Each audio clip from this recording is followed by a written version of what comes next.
After sidestepping Angelo State, the Wildcats are headed to Canyon. And we'll preview ACU versus West Texas A&M with first place in the Lone Star Conference on the line, and we'll have an unforgettable story about how the gates swung open wide for a father-son reunion. It's the Chris Thomsen Show next.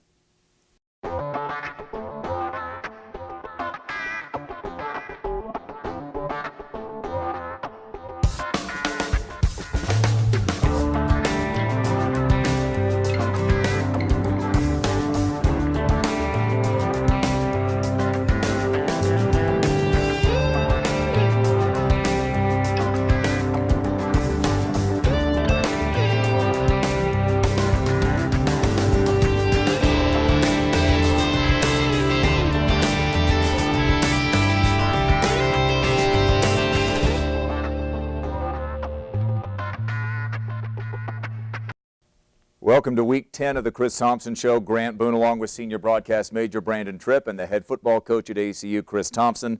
Just another ho-hum week in the Lone Star Conference South. You've got two teams ranked in the newly released regional rankings squaring off tonight in Canyon, Texas. Great rivals, great rivalry, ACU and West Texas A&M. Coach, we know what the fans are thinking about this game. They've had November 6th circled for a long time. You've got the Lone Star Conference title in the balance. You've got potential playoff seedings hanging in the balance. How have you and your team approached this week in practice? Really just like any other week. We don't approach it any differently than we did Angelo last week or any other Kingsville, anybody else we play. We try to keep things normal. A lot of the hype is generated by people who talk about the game, and you really don't want your players buying in that because they got to focus during the week on what to do in the game and just the fundamental part of the approach to West Texas, and so you really can't think about it being any different. And really, when the ball snapped, it really won't be. I mean, you're out there, you're playing football, and you got to do your job. Coach, WT's rivalry with you guys has really heated up over the past couple of years. You think to the playoffs a couple of years ago, 93-68 win for you guys. The road team has won the last 7 games in the regular season. What does having a rivalry like this mean to your team? Well, it's been good. I mean, when we first got here, it seemed like that rivalry, I guess because, a couple of their coaches coached at ACU and we have some familiarity and, somewhat that's somewhat of the deal. And then you got just some great players. I think that's the biggest thing over the years is just been some phenomenal players that have played in those games, and it's just generated a lot of excitement and generated some great matchups and some great tough finishes to games. So it's a great rivalry. It means a lot to the conference, to this region, and to our schools. But again, there's some other significant rivalries as well. But we're looking forward to this game. Should be great. We'll have a lot of time in this show to talk about ACU against West Texas A&M tonight. But when we come back, Brandon will take a look at the big 33-20 victory for ACU over its nearest neighbor in the Lone Star Conference, Angelo State. That was last Saturday. We'll have that when we come back on the Chris Thomsen Show. Last Saturday, just the 4th home game of the season for ACU, and the Wildcats took care of business 33-20 over Angelo State. With a look at the highlights, here's Brandon. ACU playing host to Angelo State at 3-4. The first Wildcat possession, Mitchell Gale hits Taylor Gabriel to get things going for 13 yards. Later in the drive, Morgan Lineberry nails a 49-yard field goal. Lineberry would have to leave the game with soreness in his back. He did not return. Ryan Owens took over kicking duties for the rest of the day. A couple of drives later now for the Rams, Josh Niswander rolling out, and he finds C.J. Akins for 44 yards on the bomb. Next play for Angelo, Garrett Tidwell in the Wildcat, and he jukes and jives his way into the end zone. Angelo goes up 7-3. The Wildcats trying to answer back now, and Mitchell Gale finds the hole in the defense and does it himself, scampering 24 yards for the first down, his longest run of the season. Next play for ACU, Emery Dudensing over the top and into the end zone. Dudensing having a career year with 6 receiving touchdowns. He would have one more on the day. Later in the second quarter, Mitchell Gale looking for Edmond Gates, and he has him. Edmond Gates finished the game with his 5th straight 100-yard receiving game. Wildcats inside the Angelo 10 now. Mitchell Gale taking the snap from center, standing in the pocket, making it tough for the Angelo State defense, who hits him in the mouth. He finds Raymond Radway over the middle. That would put the Wildcats up 16-7, and they would never relinquish that lead. Into the third quarter we go. Angelo looking to make this game close again. And Nice Wander hits Dakari Pechakonis. What a play by Pechakonis. Angelo pulled within 16-13, but they would get no more points on the extra point because the ACU defense blocked the extra point, and the Wildcats did it again to hold the score at 16-13. Later on in the third quarter, the Wildcats looking to increase the lead, and Mitchell Gale finds Raymond Radway on the wheel route and down the sideline for 44 yards. Okay, so just a couple of plays later in the drive, and here it is. We told you about it earlier. Emery the Hammer Dudensing into the end zone again, his second touchdown of the day. The Wildcats went up 23-13. In another Angelo State drive, C.J. Akins tore apart the secondary, and the Wildcats would win it by a final score of 33-20. 33-20 the final at Shotwell Stadium, ACU 9-0. Coach, you get on the board with a 49-yard field goal with a pretty stiff wind at your back. Morgan Lineberry kicked it, but that was the last we saw of him. What happened to Morgan? Well, he just re-aggravated that sciatic nerve in his lower back that kept him from playing at Eastern. Well, you held Angelo State for the entire game, despite that 11-yard run on the Wildcat from Tidwell, to minus 23. Now, just a quick word here. In college football, unlike the NFL, sacks are taken into the total rushing yards. So they go from minus 23. That includes some sacks. But the bigger picture, they didn't run the ball very well on your defense. And I know with the old adage being you have to run it, you have to stop the run, stopping Angelo's run with some talented backs back there, I know had to be a comforting sight for you. It was. I mean, our guys played really well up front. Donald Moore and Fred and Ashton Whiteside, Marvin Jones, Ryan Smith in January. A lot of those guys really held up the front line, and our linebackers played well. Eric and Kevin and Courtney and Bryce and some of those guys, Casey Carr, those guys played really well, that front seven. And then I thought our secondary did a nice job. They didn't let anybody over the top. You know, we had the one deep ball that kind of got away from us a little bit, but I thought those guys did a nice job in the not just the pass game, but also in the run support. And they played hard. Our guys ran to the ball and played really hard. Yeah, Tristan Carter is a load back there at running back. He can hurt you, and you guys stopped him cold. Now let's go to the other side. We talked about stopping the run. I'm pretty sure it was not in Ken Collins' offensive playbook to have Mitchell Gale be his leading rusher in terms of carries and total yards. You love to see Mitch at least to give the future team something to look at on film that he could scamper 24. Can we say Gale scampered? I don't know. I don't know if that's Is that used in the sentence very often? But help me understand the difference between when it's smart to run and when you're running too much as a quarterback. Well, I think a lot of that is just dictated by how much you're getting hit. I mean, if you there's certain blitzes that don't account for everything. They account for the receivers in the coverage. They account for the running back coming out of the backfield and the tight end, but they don't account for the quarterback. And sometimes certain coverages where the defensive backs are turned, the quarterback can just pull it down and run. More zone coverage type stuff where the defensive backs can see it. They can come off those receivers quickly and come up and hit a quarterback. But I think for a quarterback, that's more just feel than anything. I mean, and I think Mitchell did a good job of feeling their rush and making some plays. Those were big plays. He had an explosive run, a run of 10 or more, which pretty shocking. But I think it was a 30-yard run or something. That's a huge swing in field position. Okay, we talked going into the game last week about the fact that he was 18 of 24 in a big 38-14 win over Angelo last year, but that 12 of the 18 completions were to backs. Right. Well, he goes 27 of 41 in this game for 4 more touchdowns and no interceptions against a team that had picked 16 passes off, a secondary in Angelo that had picked 16 off.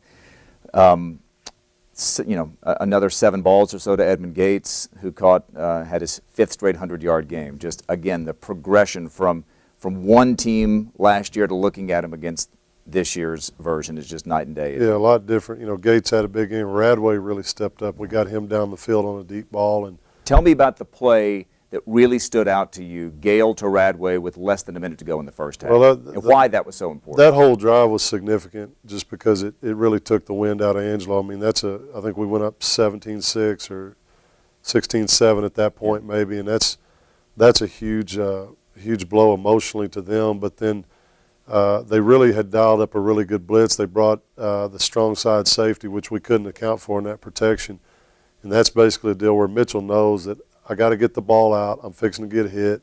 And we call it looking down the barrel of a gun. I mean, that gun's about to blow up in your face, but you still got to, stare down that thing and make a great throw. And Radway was coming around the backside of the end zone. He threw a strike, and that's big time. I mean, when you know you're going to get hit right in the face mask and by a guy who can bring it, and you look down the barrel and make that completion, that's good. That's a great sign. And it means a lot to his teammates, I know, as well. It does. Yeah, 31 touchdowns, now 1 interception for the sophomore quarterback Mitchell Gale. One of his primary targets, Edmond Gates, is the subject of a very special story when we come back on The Chris Thomsen Show.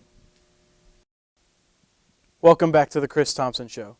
Exactly 15 days ago, ACU's Edmond Gates' life was changed. For the first time in 15 years, he saw his father. All right, Clyde, tell me, when was the last time you saw your dad, and what do you remember about that meeting? Last time I saw him I was probably, if I'm not mistaken, I was either 10 or 11, and it was in Denver, Colorado, at some prison unit. And actually, his dad had died, so we was going to the funeral, and so we went to go see him. He put us on the list. We went to go see him. It was overwhelming. I was kind of young. I didn't really know, but it was nice to see him and see that he was doing well. And it's just, but it was also sad at the same time because I just knew after that meeting, I knew I probably wouldn't see him for a long, long time. But it was nice though to see him then. So is there any way to put into words what's going around in your head right now? Actually, it is. I'm overwhelmed, really. Last night I couldn't sleep. I actually ain't slept at all. I've been up all night. It's just the thing that mostly that I'm like overexcited about is something that I always wanted for him, like to just be able to. It's kind of sports related, like to be able to tell me good game or just actually being at one of my games, and I just feel like it's kind of perfect timing now because I'm glad God gave me this opportunity for him to be able to just be present at some of my games. Relief, thank God. You know what I'm saying? Just give all praise and honor to God. Just thank him for allowing me to come, to be here right now. What do you think about your boy? Man, I'm so proud of him. I'm so proud of him. You know what I'm saying? He's everything that I never was. And I'm proud of him. I can't put it into words. Tell us about when you're first going to get a chance to see him play, and what do you think that's going to be like? It's going to be wonderful. I've been just imagining being there at the games. You know what I mean? I imagine trying to sneak to the games and let them see me at halftime or something, because I know that he was going to be, he'd be happy to see me being at his game. Well, like I said before, it means a lot to me. I just want to give honor to God for him able to be here right now. It's something I always wanted. It means a lot. It's a dream come true. I was just so excited when I seen him. When I seen him out there on the field, then when he caught that ball going down that sideline, oh man, I said, man, I didn't know he was really that quick, man, because he just jetted off down the sideline. Well, he's a gift from God, ain't he, man? Amen to that. It's hard to explain what it really means to me. It's one of the best days of my life, man. What has it been like to get to know your grandson and to get to know your son? It's been wonderful. Like like a dream come true. You know what I'm saying? Because I've been wanting to, all these years, I've been wanting to like hold my grandbaby and be with my son. It's a lot of things I couldn't do with my son because now he's a man, but I could do with my grandbaby. You know what I'm saying? And I'm very anxious for it. You know what I mean? He getting to know me, call me Pawpaw. It make my day. Coach, I know for all of us that have been involved in this story, it was a very special moment. What has it been like for you getting to watch Edmond go from a player who didn't play football, just came into your program, to where he is now? Well, it's been pretty neat watching that evolution. We've had probably, almost every NFL team come in this fall, so I've had to tell his story numerous times to these scouts because they all want to know background on every player. And as I go through that story with those scouts, it's pretty amazing, really, considering what he came from and the background, just to where he is now. He's about to get his degree is the thing that's awesome to me, and he's really grown a lot as a person since he's been here. I've seen a lot of growth in him just as a man, and those are the two things that excite me the most. But then you watch the playing ability, and how he's evolved as a player, that's pretty phenomenal as well. And I know you've got numerous opportunities to talk to Edmond about what being reunited with his father has meant to him. What has he said? It's pretty amazing. You know, a lot of people in that situation, I think, have some bitterness and you know, that the fact that their father wasn't there. And he's totally opposite of that. He was literally like a kid waiting for Christmas to come. I mean, for his dad to get out and for him to see his dad. I mean, just a total model of grace and love that he's shown in just the approach with his dad. And he's just it's been very meaningful to him to get to see his dad and just embrace him and get to spend some time with him. His dad was at the game. He stayed for the weekend. They just spent a lot of time, and that's just amazing to me, his heart towards his dad. All right, well, I know it's been a special story for your team, Coach. Now let's go on up to the JMC Network Sportscast for a look at what's going on around the rest of the ACU sports world. Welcome to the JMC Network Sportscast. I'm Kristen Goodspeed, here with your news on and off the ACU field. The Wildcat volleyball team moved one step closer to completing an undefeated conference season this past weekend, with wins over Texas A&M Kingsville and Incarnate Word. ACU swept the Javelinas in Kingsville on Thursday before making the trip to San Antonio to face Incarnate Word on Saturday. ACU managed a 3-1 game victory over the Cardinals, thanks in part to Jenny Hutt, who tallied 18 kills, 17 of them coming in the 3 wins. Jordan Schilling and E.J. Moranu each had a double-double in the match. The Wildcats will be back in action Thursday in Moody for a showdown with conference rival West Texas A&M and what could determine the LSC regular season champion. The women's soccer team came home with a split of 2 matches over the weekend and locked up a second-place finish in the Lone Star Conference. ACU dropped a heartbreaker on Friday with a 1-0 loss to Texas A&M Commerce. The loss marks the first time this season the Wildcats have been shut out. ACU bounced back on Sunday, taking down Texas Women's University 3-2. Andrea Carpenter completed her second hat trick of the season and became ACU's all-time leading goal scorer in just her freshman season. ACU will have a bye in the first round of the LSC Championship Tournament this week and will face the winner of Angelo State and Texas A&M Commerce on Friday night. Thanks for watching the JMC Network Sportscast. I'm Kristen Goodspeed, and may the sports be with you. Thanks, Kristen. And when we come back on the Chris Thomsen Show, we'll preview the matchup versus the Wildcats and the Buffaloes, and we'll take a look at the NCAA regional rankings for the first time this season. Take a look at the first regional rankings released on Monday, and there you see ACU ranked number 1. In fact, as you look at the top 6, you see that all of those play each other this week. ACU takes on number 5 West Texas A&M, Northwest Missouri State, number 4 on the road at Central Missouri, and number 3 Kingsville hosting number 6 Midwestern State. Coach, those regional rankings, of course, are the ones that determine the playoff spots. 6 coming from each of the 4 super regions. Last year, 4 Lone Star Conference South teams made the playoffs, and there are 4 more again in these first regional rankings. Yeah, it's looking like the Lone Star could be very well represented again this year, and it just speaks to the tough level of play in our conference. Well, again, those 3 great matchups featuring those top 6 in the regional rankings. Let's talk about your game against West Texas A&M, another in the great rivalry. Thinking about this, when you and Don Carthel both got to your respective positions in 2005, the combined wins between ACU and West Texas A&M the previous year was 7. Each of you have at least 7 wins coming into tonight's game. They are 7-2. You're 9-0. Number 2 in the nation, number 14 in the nation. We talked about the Lone Star Conference title being on the line. You've got 2 of the best offenses in Division II. They are number 3 in yards, number 4 in scoring. You're 3rd in the nation in scoring. So let's talk about first their offense against your defense. Taylor Harris is the quarterback, the senior from Whitesboro. 25 touchdowns, 12 interceptions, but Coach, in his last 5 games, he's thrown 14 TDs and only 1 pick. Yeah, he started off a little bit slow, and their turnover margin was, I think early in the year they were like minus 13, and they're almost back up to plus now. You can see a trend where he has really played a lot better mid to late part of the season, and he's kind of on a roll right now. He's got some great targets to throw to. Let's talk about a couple of those. Stephen Burton just flat out looks like an NFL player, 6'4", I think 215. Tyson Williams among the top 5 in the nation in receptions and yards.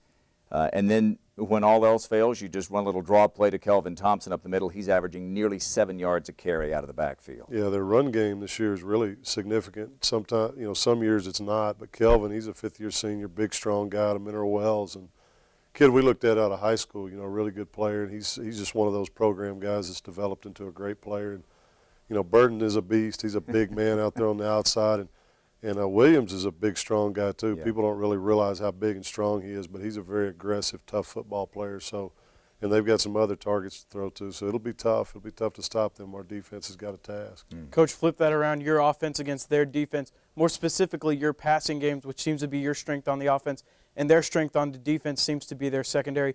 Curtis Jefferson, Tay Evans, and Caleb Randolph, 8 interceptions combined, just 6 on the rest of the team, 20 passes defended between the three of them, just 25 for the rest of the team. What do you have to do to be able to win that battle? Well, and they got Jordan Smith back there too at safety, who's played a lot of football.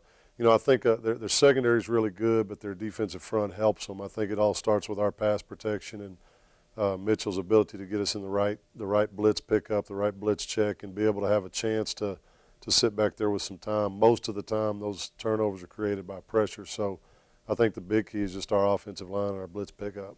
You've played 7 times since you and Don Carthel got to your respective coaching posts. They've won 4, you've won 3. You've each beaten the other at home in the playoffs. The road team has won, as Brandon said earlier, in each game since you guys got to your respective positions. There were 2 games of the 7 in which the turnover battle was even.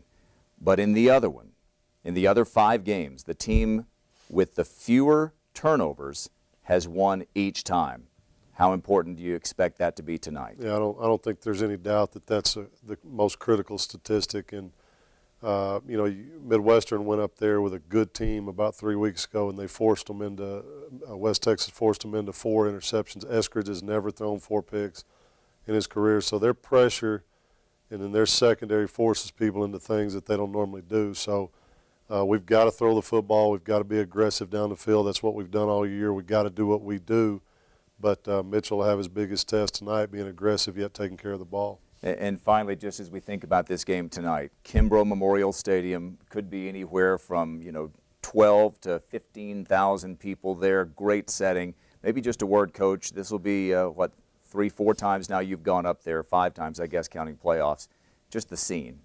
Well, it's always great. I mean, Coach Hood used to say that track athletes run faster and jump higher when there's people in the stands, and it seems to have that effect on our guys. When we go up there and there's a big crowd, our guys' level of play just elevates. They play better than they ever do during the season. Fortunately, in the past we've gone up there at mid-season, so you kind of sometimes play some of your better football, and you got a chance to kind of come down middle part of the season if you don't watch out, have a little letdown. But this is the tail end of the season, the last part, and you can go up there and let it all hang out. We're looking forward to doing that. With a victory tonight, you clinch at least a tie for your second Lone Star Conference title in the last 3 years. Play well tonight. Okay, a word about the broadcast. You can watch the game live tonight, starting at 6 o'clock. You can also follow the game on the internet audio-wise for free. Go to the Mix 92.5 FM website. We'll have that local broadcast beginning at 5:30 tonight, 5:30 Central Time on Mix 92.5 FM. Should be a good one. For the coach and for Brandon, I'm Grant. Thanks for watching the Chris Thomsen Show right here on K-Texas. We'll see you next week.